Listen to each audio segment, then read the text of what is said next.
জয়ন্তী বিভাগৰ ভাগ লৈ হয় সৌভাগ্য আচলতে এনেকুৱা এটা দিন যে আমি পাইছো আজি অকল আমাৰ বিভাগৰে নহয় বিভাগৰ শিক্ষয়িত্ৰীয়ে নহয় অসমৰ বিভিন্ন প্ৰান্তৰ পৰা আমাৰ অসমীয়া বিভাগৰ পৰা যোৱা বিভিন্ন এতিয়া মহাবিদ্যালয়ত কৰ্মৰত বহুত কেইগৰাকী শিক্ষক শিক্ষয়িত্ৰী আমি লগ পাইছো।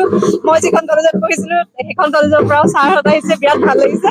খুব ভাল লগা এটা মুহূৰ্ত। আৰু আজি আৰু কাইলৈ দুদিনীয়াকৈ মহাৰাজা জয়ন্তী কাৰ্যসূচী আছে আৰু আজি এয়া শোভাযাত্ৰা আৰম্ভ হৈছে। অৱস্থাত দেখা গৈছে যে আমাৰ ইংৰাজী মাধ্যম লাগিবই, কাৰণ কথা হৈছে যে বিশ্বায়নৰ প্ৰতিষ্ঠাত আমি এতিয়া দেখিবলৈ পাইছো যে ইংৰাজী ভাষা শিকাটো প্ৰয়োজনীয় কথা, কিন্তু নিজৰ ভাষাটোক বাদ দি আনৰ ভাষাৰে এটা জাতিয়ে কিমান দূৰ জাতীয় জীৱনক অগ্ৰসৰ কৰাব পাৰিব মই তাত সন্দিহান। মই আকৌ এটা কথা ক'ব বিচাৰো, যিয়ে নিজৰ ভাষাটো ভালকৈ জানে তেওঁ আনৰ ভাষা আনকৈ গ্ৰহণ কৰিব পাৰে। যিটো কাৰণত আমাৰ ইংৰাজী ভাষা প্ৰথম আৰম্ভণি কৰি দিয়া স্কুলত আৰম্ভ কৰাৰ লগে লগে আমাৰ ছাত্ৰ ছাত্ৰীসকলে ভাল ইংৰাজীও ক'ব নোৱাৰে, ভাল ইংৰাজীও লিখিব নোৱাৰে, আৰু যাৰ কাৰণে অসমীয়া ভাষাটোত একেলগে হেনা উচাৰকে ব্যৱহাৰ কৰা আৰম্ভ হৈ গৈছে, যিটো আমাৰ ভাষাৰ কাৰণে বিপদজনক। কাৰণ মাধ্যম কোনোদিন অন্তৰায় হ'ব নোৱাৰে। আৰু ভাষাৰ যিটো চিন্তা, আজি ডক্টৰ বাণীকান্ত কাকতি, ডক্টৰ মহেশ্বৰ নেওগ, বিশ্ববৰেণ্য পণ্ডিত, এইসকল পণ্ডিতে অসমীয়া মাধ্যমৰ জৰিয়তে কৈছে আৰু অসমীয়া আৰু ইংৰাজী ভাষাত তেওঁলোকে দুয়োটা সমানে পাণ্ডিত্য ৰক্ষা কৰি বিশ্বক আমাৰ ভাষাটোক আমাৰ জাতিটোক আগবঢ়াই নিছে।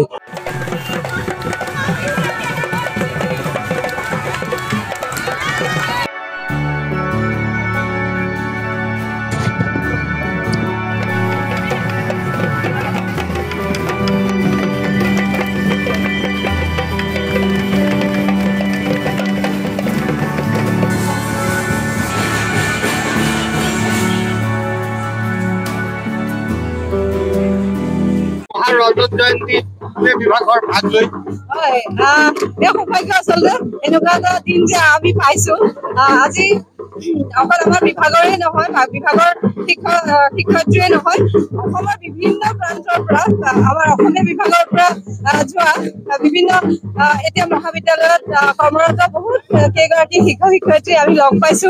মই যিখন কলেজত পঢ়িছিলো সেইখন কলেজৰ পৰাও ছাৰহঁত আহিছে, বিৰাট ভাল লাগিছে।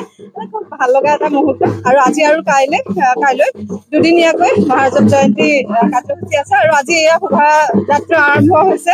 অৱস্থাত দেখা গৈছে যে আমাৰ ইংৰাজী মাধ্যম লাগিবই, কাৰণ কথা হৈছে যে বিশ্বায়নৰ প্ৰতিষ্ঠাত আমি এতিয়া দেখিবলৈ পাইছো যে ইংৰাজী ভাষা শিকাটো প্ৰয়োজনীয় কথা, কিন্তু নিজৰ ভাষাটোক বাদ দি আনৰ ভাষাৰে এটা জাতিয়ে কিমান দূৰ জাতীয় জীৱনক অগ্ৰসৰ কৰাব পাৰিব মই তাত সন্দিহান।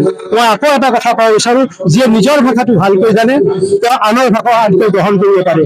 যিটো কাৰণত আমাৰ ইংৰাজী ভাষা প্ৰথম আৰম্ভণি কৰি দিয়া স্কুলত আৰম্ভ কৰাৰ লগে লগে আমাৰ ছাত্ৰ ছাত্ৰীসকলে ভাল ইংৰাজীও ক'ব নোৱাৰে, ভাল ইংৰাজীও লিখিব নোৱাৰে, আৰু যাৰ কাৰণে অসমীয়া ভাষাটোত একেলগে হেনা উচাৰকে ব্যৱহাৰ কৰা আৰম্ভ হৈ গৈছে, যিটো আমাৰ ভাষাৰ কাৰণে বিপদজনক। কাৰণ মাধ্যম কোনোদিন অন্তৰায় হ'ব নোৱাৰে।